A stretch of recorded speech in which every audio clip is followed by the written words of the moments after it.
نبی کریم صلی اللہ علیہ وسلم کی عمر مبارک جب 40 سال کے قریب پہنچی تو آپ علیہ السلام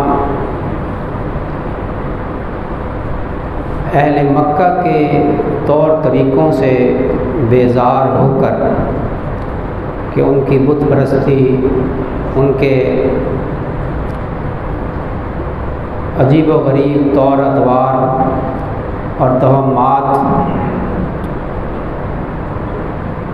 کو ناپسند کرتے ہوئے آپ علیہ السلام نے تنہائی اختیار فرمائی۔ آپ غار حرا میں تشریف لے جاتے۔ یہ غار حرا جبل نور پر واقع ہے، مکہ مکرمہ سے تقریباً 2 میل کے فاصلے پر، مکہ مکرمہ میں ہی بیت اللہ سے تقریباً حرم سے تقریباً 2 میل کے فاصلے پر بلندی پر واقع ہے۔ یہ تقریباً 4 گز لمبی یہ غار ہے اور 2.25 گز چوڑی غار ہے۔ آپ علیہ السلام وہاں تشریف لے جاتے اور کئی دن تک وہی اللہ کی عبادت میں مشغول رہتے۔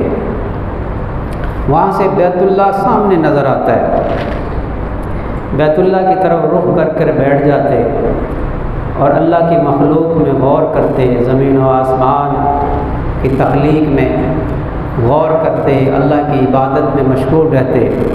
بعض اوقات مہینہ بھی وہاں قیام فرمایا۔ حضرت خدیجہ الکبریٰ رضی اللہ تعالیٰ عنہا ساتھ چلی جاتی، کبھی ساتھ جاتی کبھی نہ جاتی۔ کئی دنوں کا راشن کیا تھا؟ ستو، پانی اور ستو لے جاتے اور اسی کو پھانک کر اپنا گزر بسر کرتے۔ حضرت خدیجہ رضی اللہ تعالیٰ عنہ بھی ساتھ یہ قریب ہی کہیں قیام فرماتی۔ رمضان المبارک کا مہینہ بھی پورا مہینہ بھی نبی کریم صلی اللہ علیہ وسلم کا وہاں غار حرا کے اندر قیام یا اس کو اعتکاف کہہ لیں ثابت ہے۔ پہلی وحی کے نازل ہونے سے تقریباً 6 ماہ پہلے سے آپ علیہ السلام کو اللہ تعالیٰ کی طرف سے رؤیا صادقہ، سچے خواب آنا شروع ہوئے۔ آپ ایک خواب دیکھتے اور اگلے دن بعین ہی ویسا ہی پاتے جیسا خواب میں دیکھا ہوتا۔ سچے خوابوں سے شروعات ہوئی۔ تقریباً 6 ماہ یہ خوابوں کا سلسلہ جاری رہا۔ آپ علیہ السلام کی جو نبوت کی عمر ہے وہ سب جانتے ہیں، 23 سال، یعنی پہلی وحی نازل ہونے کے بعد آپ کے وصال تک 23 سال ہیں۔ ان کو نبوت کے سال کہتے ہیں۔ نبی تو فرمایا کہ میں اس وقت بھی نبی تھا جب آدم علیہ السلام گارے اور مٹی کے درمیان تھے۔ تو 23 سال میں اگر 1 سال تک خواب آتے رہیں تو اس کو کہا جاتا ہے 23واں حصہ۔ اب ایک بات غور سے سنیں ذرا، خواب کے بارے میں فرمایا کہ یہ نبوت کا 46واں حصہ ہے۔ جو سچے خواب ہیں وہ نبوت کا 46واں حصہ ہے۔ اگر اس بات کو آپ بغیر سیاق و سباق کے سمجھنے کی کوشش کریں گے تو سمجھ میں نہیں آئے گی بات کہ سچے خواب نبوت کا 46واں حصہ کیسے ہو گئے۔ 1 سال تک خواب آتے رہتے تو اس کو کہتے 23واں حصہ، کیونکہ نبوت کے 23 سال ہیں تو 6 مہینے خواب آتے رہے تو 23 کا ڈبل ہوتا ہے 46، تو 6 مہینے جو ہیں وہ 46واں حصہ بنتے ہیں۔ اب آگے سمجھ میں بات، تو سچے خواب نبوت کا 46واں حصہ ہے۔ اللہ تعالیٰ آپ علیہ السلام کو وحی کے لیے تیار فرما رہے تھے۔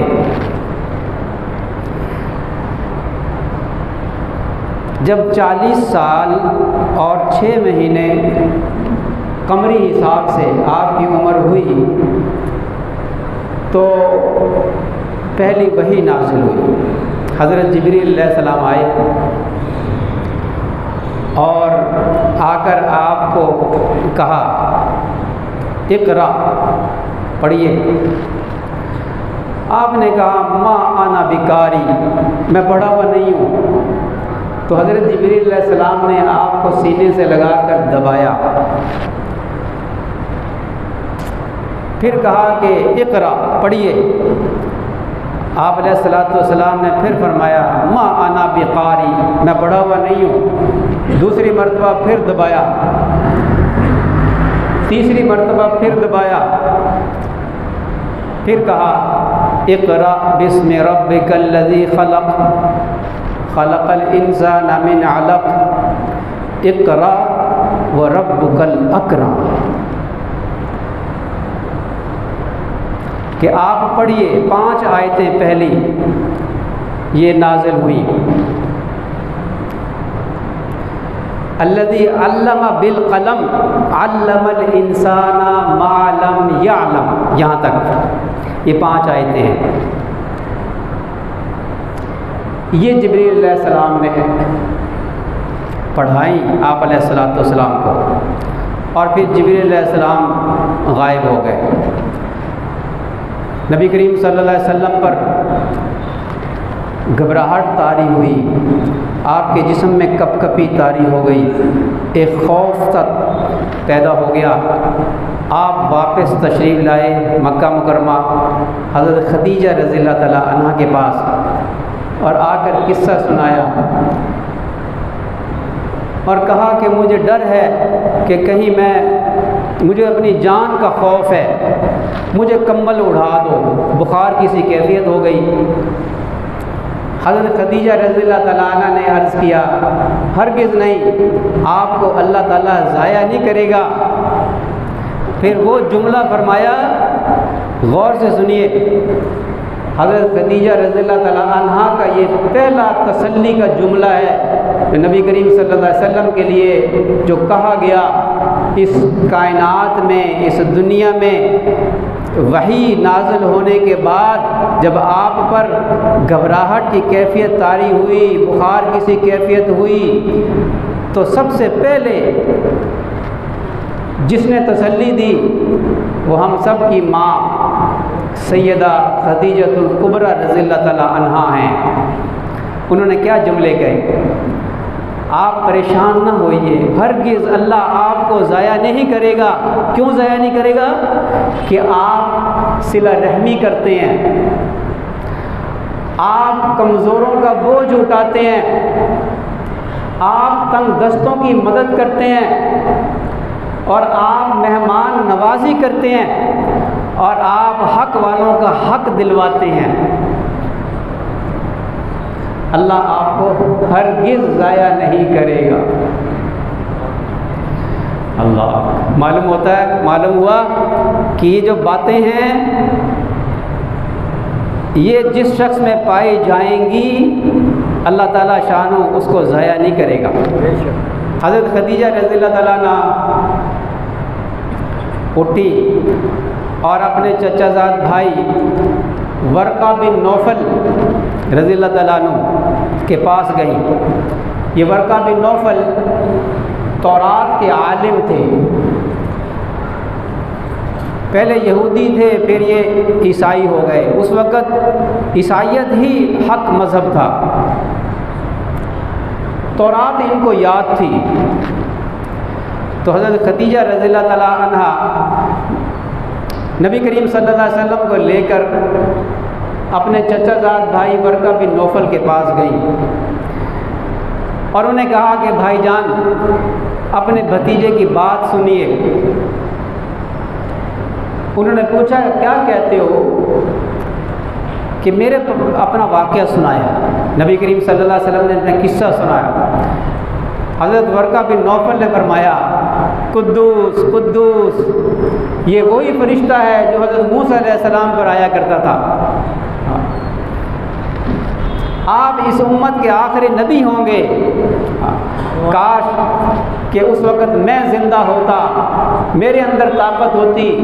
وہ بہت ضعیف ہو چکے تھے، آنکھوں سے نابینا ہو چکے تھے۔ فرمانے لگے کہ کاش کہ میں اس وقت زندہ ہوتا کہ جب آپ کی قوم آپ کو مکہ سے نکال دے گی۔ آپ علیہ الصلوۃ والسلام نے حیران ہو کر فرمایا کیا میری قوم مجھے نکال دے گی؟ فرمایا ہاں، یہ ہر نبی کے ساتھ ہوتا ہے کہ اس کے مخالفین بڑھ جاتے ہیں اور تکلیفیں پہنچاتے ہیں، کہ کاش کہ میں اس وقت زندہ ہوتا، میں آپ کا بھرپور ساتھ دیتا۔ واپس تشریف لے آئے۔ چند دنوں تک وحی کا سلسلہ رک گیا۔ آپ علیہ الصلوۃ والسلام بڑے پریشان ہوئے اور فرمایا کرتے تھے کہ میرے نزدیک شاعر اور پاگل انسان سے زیادہ کوئی مجھے قابل نفرت نہیں لگتا تھا، یعنی مجھے ان دو سے بڑی نفرت تھی۔ میں نے اپنے دل میں سوچا، مفہوم عرض کر رہا ہوں، کہ یہ لوگ اگر مجھے پاگل کہیں گے یا مجھے شاعر کہیں گے، نا نا نا، میں اس کی نوبت نہیں آنے دیتا، میں اپنے آپ کو پہاڑ سے گرا لوں گا۔ اور چل پڑے۔ پہاڑ کے قریب گئے تو آسمان سے آواز آئی، اے محمد صلی اللہ علیہ وسلم، آپ اللہ کے رسول ہیں اور میں جبریل ہوں۔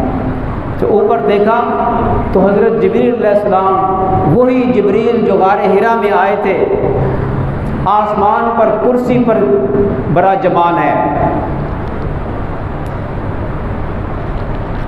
فرماتے ہیں کہ میں دیکھ کر پرسکون ہو گیا۔ اس کے بعد پھر میں نے قدم بڑھایا تو پھر جبریل علیہ السلام نے آواز دی، اے محمد صلی اللہ علیہ وسلم، آپ اللہ کے رسول ہیں، میں جبریل ہوں۔ آپ نے پھر آسمان کی طرف دیکھا اور آپ پھر جبریل علیہ السلام میں محو ہو گئے ان کی زیارت میں۔ تیسری مرتبہ پھر ایسا ہوا، آپ علیہ الصلوۃ والسلام پر سے وہ خوف ختم ہو گیا۔ حضرت خدیجہ رضی اللہ تعالیٰ عنہ نے اپنے غلام، اپنے ملازم بھیجے کہ جاؤ ڈھونڈ کر لاؤ، کہاں چلے گئے؟ وہ مکہ تک آ کر واپس چلے گئے۔ آپ علیہ الصلوۃ والسلام واپس تشریف لائے اور آپ نے فرمایا کہ مجھے کمبل اڑا دو۔ حضرت خدیجہ رضی اللہ تعالیٰ عنہ پھر ورقہ بن نوفل کے پاس، ورقہ بن نوفل آئے اور آ کر شہادت دی کہ میں گواہی دیتا ہوں کہ آپ اس نبی، اس امت کے آخری نبی ہیں، رسول ہیں، کاش کہ میں زندہ ہوتا اور میں آپ کی بھرپور مدد کرتا۔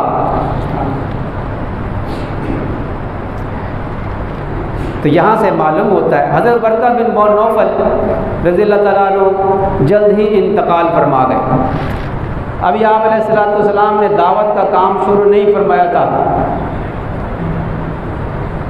غور کیا جائے تو ابھی آپ علیہ الصلوۃ والسلام نے دعوت کا کام شروع ہی نہیں فرمایا تھا کہ ورقہ بن نوفل اور حضرت خدیجہ الکبریٰ رضی اللہ تعالیٰ عنہا پہلے ہی ایمان لے آئی تھی۔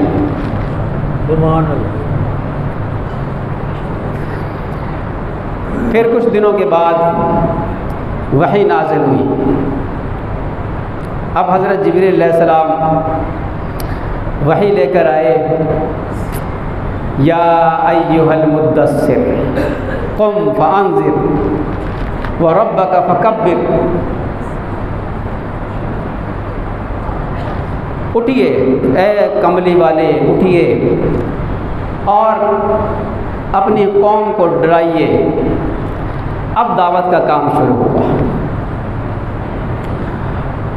سب سے پہلے اپنے رشتہ داروں کو دعوت دی۔ حضرت علی رضی اللہ تعالیٰ عنہ سب سے پہلے ایمان لائے بچوں میں۔ حضرت صدیق اکبر رضی اللہ تعالیٰ عنہ سے ملاقات ہوئی، یہ دوست سے پہلے سے نبی کریم صلی اللہ علیہ وسلم کے ساتھ دوستی تھی۔ حضرت صدیق اکبر رضی اللہ تعالیٰ عنہ کو دعوت دی، اسی وقت مسلمان ہو گئے۔ حضرت زید رضی اللہ تعالیٰ عنہ یہ متبنہ تھے، منہ بولے بیٹے، غلام تھے، آپ نے آزاد کر کے ان کو منہ بولا بیٹا بنا لیا۔ حضرت خدیجہ رضی اللہ تعالیٰ عنہ کے غلام تھے، انہوں نے آپ صلی اللہ علیہ وسلم کی خدمت میں پیش کر دیا، آپ نے ان کو بیٹا بنا لیا۔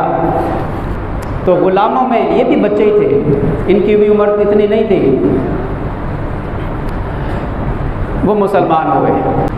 یہاں سے نبی کریم صلی اللہ علیہ وسلم کا دعوتی کام شروع ہوا، تبلیغ کا کام شروع ہوا، اور یہ سلسلہ چلتا رہا، اور کفار کی طرف سے، مشرکین کی طرف سے آپ علیہ الصلوۃ والسلام پر مصیبتوں کے پہاڑ ڈھائے جانے لگے۔ جو مسلمان ہو جاتے ان پر بھی مصیبتوں کے پہاڑ ڈھائے جاتے۔